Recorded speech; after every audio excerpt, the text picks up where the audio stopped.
fractured, unfortunate, but nonetheless proud community has found a braver, more gallant young champion. 'Cause even when they kill me, they can never take the game from a young G. Who lies before us, unconquered still. Corrupt and him had got into it.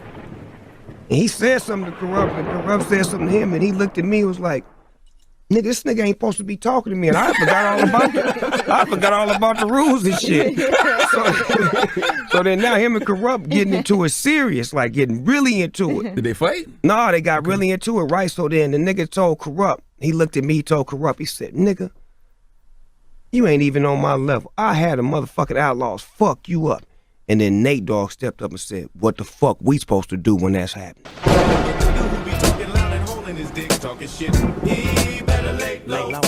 How Nate ended up down there, because he found out that her and I went in Vegas and we were going to go hang out at the fight with Tupac and Suge. And Nate was like, hell nah.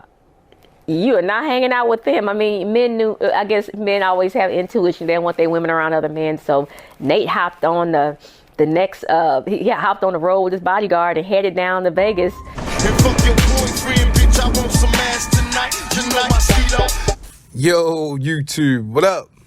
It's your homie Gab. I'm in the building, and this is Machiavelli Media. Hey, yo, let me be clear. I ain't trying to start shit. Got a lot of respect for Nate Dogg. I'm just curious about something. You heard Suge Knight say that Badass told Tupac that he couldn't go to Las Vegas basically because he had a conversation with Snoop Dogg, and Snoop Dogg said none of the Dogg Pound was allowed to go to Vegas. No Snoop, no Daz, no Corrupt, no Badass. Because they wasn't fucking with Death Row. He wasn't fucking with Tupac. Warren G didn't go. It was no reason for them to be in Vegas. And I get it. So why was Nate Dogg there? Some of y'all said because Nate's girlfriend was gone, his baby mother was gone, so Nate had to go. He had to make sure there wasn't no funny business going on. My thing is, yo, tell your girl she can't go. If it's a division between the two camps and your girl want to roll, she got to sit this one out. I mean, if you thorough enough to, to be the man in your relationship, should I say, yeah, that was a no-brainer, but why was Nate Dogg there? Nate Dogg came into the game with Snoop Dogg and Warren G. It was bigger than music with Nate and Snoop. They was homeboys, day ones, right? So if Snoop say don't go, Nate is not going to be unloyal to Snoop and go to Vegas out with Suge and Tupac and the rest of the mob against Snoop's wishes. It wasn't happening. So why was he there? I'm confused. Now, some people would speculate that just maybe Nate was a fan of Mike Tyson. And this was a can't miss event. He had to go see the Tyson fight. Or maybe Nate started to gravitate a little bit more to Tupac and Outlaws. He had recordings with Pac. They had a friendship at one point in time while Pac was on death row. All these things are possible. And maybe that's why Nate chose the role. Or was Nate an extra pair of eyes and ears for Snoop Dogg and the Dogg Pound that was trailing Tupac and telling Snoop and whoever Tupac's every move? I know that's way off. And I don't want to sound disrespectful, but that's not the first time you heard that. That's not the first time you heard that.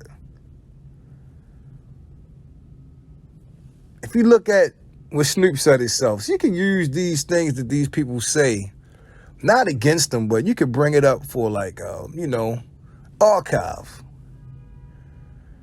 Snoop gave a story how Pac and Corrupt was about to fight. And Pac told Corrupt, nigga, I had one of the outlaws fuck you up, nigga. Fuck you up. And he said Nate stepped up and said, and what I'm going to do when that's going on. So you got friction between Nate Dogg and Tupac. You got friction between Outlaws and the Dogg Pound. You got friction between the two heads, Tupac and Snoop. And then it all trickles back to what Warren G said on Drink Champs. That Snoop had the Nextel walkie-talkie in 1996. Had a complete play-by-play what was going on in Vegas. You can't make this shit up. And you can't dismiss this shit.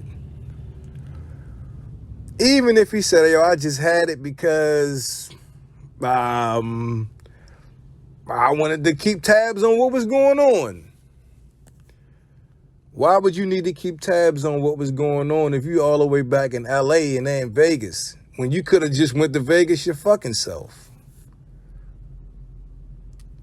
Snoop Dogg is not going to address any of this stuff. But Suge Knight opened a can of worms. But Warren G added fuel to all of this shit by him being so goddamn loose with his lips. During that interview, he didn't have to mention the Nextel at all. He could have told that complete story without mentioning the Nextel. See, for a long time, it was no validation that this Nextel actually existed. You heard Michael Moore say it, but that was the end of it. Now, that same Nextel then came back into fruition. And it's a reality because Warren G didn't even just say walkie-talkie. He was very specific. The Nextel. So he can't recant that. He can't be like, yo, I was drunk. I didn't mean to say Nextel. It was a Samsung. He didn't even have a walkie-talkie. I was tripping. I was really drunk. He can't do none of that. I doubt anything ever comes from it. But if they took a look into that, like, yo, what's going on? What's surrounding this Nextel? You know what I mean? But once again, why was Nate Dogg there?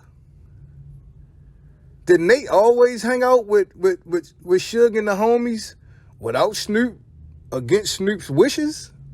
Did Nate Dogg always roll with Pac and the Outlaws?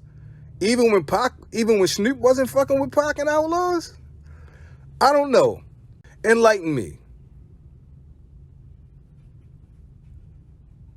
Please do. What are your thoughts? What was the true intent of Nate Dogg rolling to Vegas after Snoop Dogg said the Dogg Pound couldn't and shouldn't go? Snoop was getting a play-by-play for what? And how do you explain everything that's coming out surrounding this Nextel and Snoop Dogg getting a play-by-play and Suge Knight saying he needs to have a conversation with Snoop Dogg? This thing is getting deeper and deeper and deeper. Leave your thoughts in the comment section. Don't forget to sub to the channel. This is Machiavelli Media. Look down right now and get them haters the finger. Give me a thumbs up for the homie Pac one time. Anyway, it's been a pleasure as always. I'm your homie Gab. I'm signing off. I'm about to hit y'all with the peace.